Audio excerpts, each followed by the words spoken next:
Hi friends, welcome to Madras விருந்து. நம்ம இன்னைக்கு முட்டை சேமியா பிரியாணி எப்படி பண்ணுறதுன்னு பார்க்க போகிறோம். காலையில் டிஃபனுக்கும் நைட் டின்னருக்குமே செஞ்சு சாப்பிடலாம். ரொம்ப சுவையாக இருக்கும். அது மட்டும் இல்லாமல் எப்போவுமே இட்லி தோசைன்னு சொல்லி செஞ்சு சாப்பிட்ற பதில் இது மாதிரி டிஃப்ரெண்ட்டாக செஞ்சு சாப்பிட்டோம்னா எல்லாருமே ரொம்ப விரும்பி சாப்பிடுவாங்க. இன்னொரு தடவை செய்யுங்கன்னு சொல்லி கேட்பாங்க. அந்தளவுக்கு ரொம்ப சுவையாக இருக்கும். வாங்க எப்படி பண்ணுறதுன்னு பார்க்கலாம். ஃபஸ்ட்டு சேமியா வறுத்து எடுத்து வச்சுக்கலாம். இது வறுக்காத சேமியா, அதனால் நான் வறுத்துக்கிறேன். உங்கள்கிட்ட சேமியா வறுத்தது இருந்துச்சுன்னா நீங்கள் வறுக்க வேண்டாம். முட்டை சேமியா பிரியாணிக்கு ஃபஸ்ட்டு முட்டை பொடிமா செஞ்சு வச்சுக்கலாம். நான் 150லேருந்து 200 கிராம் அளவுக்கு சேமியா எடுத்திருக்கேன். அதுக்கு நான் 3 முட்டை சேர்க்க போகிறேன். உங்களுக்கு இதை விட அதிகமாக முட்டை சேர்க்கணுன்னாலும் சேர்த்துக்கலாம். 1/4 டேபிள் ஸ்பூன் மிளகாய் பொடி, 1/4 டேபிள் ஸ்பூன் மிளகு பொடி, 1/4 டேபிள் ஸ்பூனுக்கும் குறைவாக மஞ்சள் பொடி, முட்டை பொடி மாசுக்கு தேவையான அளவுக்கு உப்பு சேர்த்துக்கலாம். இப்போ இந்த முட்டை நல்லா ஒரே ஈவனாக ஸ்மூத்தாக அடிச்சுக்கணும். இதை மாதிரி விஸ்க் இருந்தாலும் அடிச்சுக்கோங்க, அப்படி இல்லைன்னா ஸ்பூன்லேயும் செஞ்சுக்கலாம். அது நல்லா ஸ்மூத்தாக ஒரே ஈவனாக இருக்கணும். இப்போ பேன் சூடானதும் 1/2 டேபிள் ஸ்பூன் அளவுக்கு எண்ணெய் சேர்த்துக்கலாம். பேன் ஃபுல்லாக நல்லா இதை போய் ஸ்ப்ரெட் பண்ணி விட்டுக்கோங்க. இப்போ இதில் முட்டையை சேர்த்துக்கலாம். முட்டை இப்படி சேர்த்த உடனே கரண்டியால் பிரட்டி விடக்கூடாது. அப்படி பிரட்டி விட்டோம்னா முட்டையில் இருக்க அந்த கவுச்சி ஸ்மெல் அதிகமாக இருக்கும். 1 நிமிஷம் அளவுக்கு முட்டையை பேன்லேயே விட்டுட்டு அதுக்கப்புறமா கரண்டி வச்சு இதே மாதிரி பிரட்டி விட்டுக்கோங்க. முட்டை நல்லா வேகணும். இப்போ பாருங்கள், முட்டை நல்லா வெந்ததுக்கப்புறமா அதே கரண்டியால் சின்ன சின்ன பீஸாக ஆக்கிக்கணும். முட்டை இதே மாதிரி சின்ன சின்ன பீஸாக செஞ்சுட்டு சேமியாவில் சேர்க்கும்போது அப்போ சேமியா ஃபுல்லாக நல்லா ஸ்ப்ரெட் ஆகியிருக்கும். அப்போ சாப்பிடும் போது அங்கங்கே முட்டை கடிப்படும் போது ரொம்ப சுவையாக இருக்கும். இப்போ பாருங்கள், முட்டை நல்லா வெந்துடுச்சு. இப்போ ஒரு பவுலில் ட்ரான்ஸ்ஃபர் பண்ணி ஒரு ஓரமாக எடுத்து வச்சுக்கலாம். கடாய் சூடானதும் 4 டேபிள் ஸ்பூன் அளவுக்கு எண்ணெய் சேர்த்துக்கலாம். எண்ணெய் கொஞ்சம் லைட்டாக சூடானதும் சின்னதாக 2 பட்டை, 3 லவங்கம், 2 ஏலக்காய் சேர்த்துக்கலாம். அது கூடவே 2 மீடியம் சைஸ் வெங்காயம் பொடியாக நறுக்குனது சேர்த்துக்கலாம். ஸ்டவ் மீடியம் ஃப்ளேமில் வச்சு வெங்காயம் வதக்கிக்கோங்க. அப்போ தான் வெங்காயம் நல்லா வதங்கும்.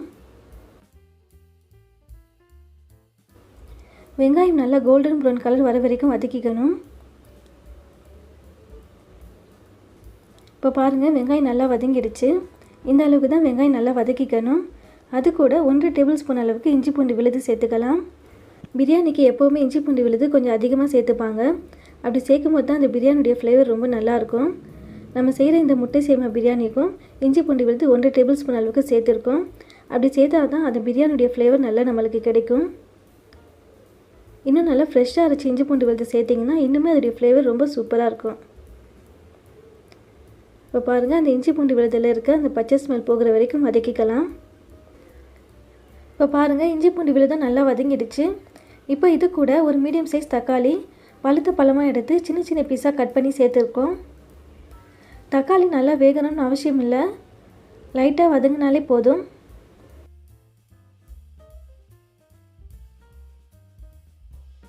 இப்போ பாருங்கள், தக்காளி நல்லா சாஃப்டாக வதங்கியிருக்கு. இப்போ இது கூட 1 டேபிள் ஸ்பூன் அளவுக்கு மிளகாய் பொடி சேர்த்துக்கலாம். 1/4 டேபிள் ஸ்பூன் அளவுக்கு மஞ்சள் பொடி சேர்த்துக்கலாம். 1/2 டேபிள் ஸ்பூன் அளவுக்கு கரம் மசாலா பொடி சேர்த்துக்கலாம். கொஞ்சமாக கொத்தமல்லி இலைகள் சேர்த்துக்கலாம். உங்கள்கிட்ட புதினா இலைகள் இருந்தாலும் கொஞ்சம் சேர்த்துக்கங்க, நல்லா வாசமாக இருக்கும். இப்போ ஸ்டவ் லோ ஃப்ளேமில் வச்சுட்டு இந்த மசாலா எல்லாமே நல்லா வதக்கிக்கலாம். இந்த மசாலாவுடைய பச்சை ஸ்மெல் எல்லாம் போகிற வரைக்கும் வதக்கணும். லோ ஃப்ளேமில் வச்சு வதக்கினா மட்டும்தான் மசாலா கரையாமல் இருக்கும். இப்போ பாருங்கள், மசாலா நல்லா வதங்கிடுச்சு. நான் 200 கிராம் அளவுக்கு சேமியா சேர்க்க போகிறேன். அதுக்காக ஒரு சின்ன கப்பில் 3 கப் அளவுக்கு தண்ணி சேர்த்துக்கிறேன். தண்ணி அதிகமாக சேர்த்துட்டிங்கன்னா குழஞ்ச மாதிரி ஆகிடும். நீங்கள் தண்ணி குறைவாக சேர்த்துட்டு சேமியா சரியாக வேகலைன்னா அப்போ தண்ணி வேணும்னா கூட கொஞ்சம் ஆட் பண்ணிக்கலாம். ஆனால் தண்ணி அதிகமாக ஆகிடுச்சின்னா சேமியா குழஞ்ச மாதிரி ஆகிடும். இப்போ பாருங்கள், சேமியாவுக்கு தேவையான அளவுக்கு நான் உப்பு சேர்த்துருக்கேன். நான் சேர்த்துருந்த இந்த தண்ணி அந்த சேமியாவுக்கு கரெக்டான அளவாக இருந்துச்சு. இப்போ ஒரு மூடி போட்டு ஒரு கொதி வந்ததும் ஓப்பன் பண்ணி பார்க்கலாம். இப்போ பாருங்கள், நல்லா கொதிக்குது. இப்போ நம்ம வறுத்து வச்சுருக்க சேமியாவை சேர்த்துக்கலாம். ஸ்டவ் மீடியம் ஃப்ளேமில் வச்சுட்டு சேமியா சேர்த்துக்கோங்க. இப்போ நம்ம சேர்க்குற இந்த சேமியா இந்த மசாலா கூட ஒரே ஈவனாக மிக்ஸ் பண்ணி விட்டுக்கணும். இப்போ பாருங்கள், ஒரே ஈவனாக மிக்ஸ் பண்ணியாச்சு. சேமியா இந்த மசாலா கூட மிக்ஸ் பண்ண உடனே அடுத்த ஸ்டெப்பாக இந்த முட்டை பொடி மாஸ் சேர்த்துக்கணும். முட்டை பொடி மாஸ் சேமியா வெந்ததுக்கு அப்புறமா சேர்க்காதீங்க, நல்லா இருக்காது. சேமியா சேர்த்த உடனே நெக்ஸ்ட்டு ஸ்டெப்பாக இந்த முட்டை பொடி மாஸ் சேர்த்தா தான் சேமியாவுடைய ஃப்ளேவரும் நம்ம சேர்த்துருந்த மசாலாவுடைய ஃப்ளேவரும் முட்டை உள்ள வரைக்கும் போகும். அப்போ சாப்பிட்றதுக்கு ரொம்ப சுவையாக இருக்கும். இப்போ பாருங்கள், இந்த முட்டையும் சேமியா ஃபுல்லாக நல்லா மிக்ஸ் ஆகிற மாதிரி நல்லா ஒரே ஈவனாக மிக்ஸ் பண்ணி விட்டுக்கோங்க. ஒரே ஈவனாக மிக்ஸ் பண்ணதும் ஸ்டவ் லோ ஃப்ளேமில் வச்சுட்டு ஒரு மூடி போட்டு மூடி வச்சிடலாம். 5லேருந்து 10 நிமிஷம் அளவுக்கு வேகணும். 10 நிமிஷம் ஆகிடுச்சு. இப்போ ஓப்பன் பண்ணி பார்க்கலாம். சேமியா பாருங்கள் நல்லா வெந்திருக்கு. நல்லா உதிரி உதிரியாக வந்திருக்கு பாருங்கள். தண்ணி கரெக்டான அளவு சேர்த்தா மட்டும்தான் இதே மாதிரி வரும். சுவையான முட்டை பிரியாணி சேமியா சூப்பராக ரெடி ஆகிடுச்சு பாருங்கள். நல்லா வாசமாக இருக்குது. இதை மாதிரி டிஃப்ரெண்ட்டாக செஞ்சு கொடுத்தீங்கன்னா எல்லாருமே நல்லா விரும்பி சாப்பிடுவாங்க. உங்களுக்கு இந்த ரெசிபி பிடிச்சிருந்துச்சுன்னா கண்டிப்பாக வீட்டில் ட்ரை பண்ணி பாருங்கள். எப்படி இருந்துச்சுன்னு எனக்கு கமெண்ட் பண்ணுங்கள்.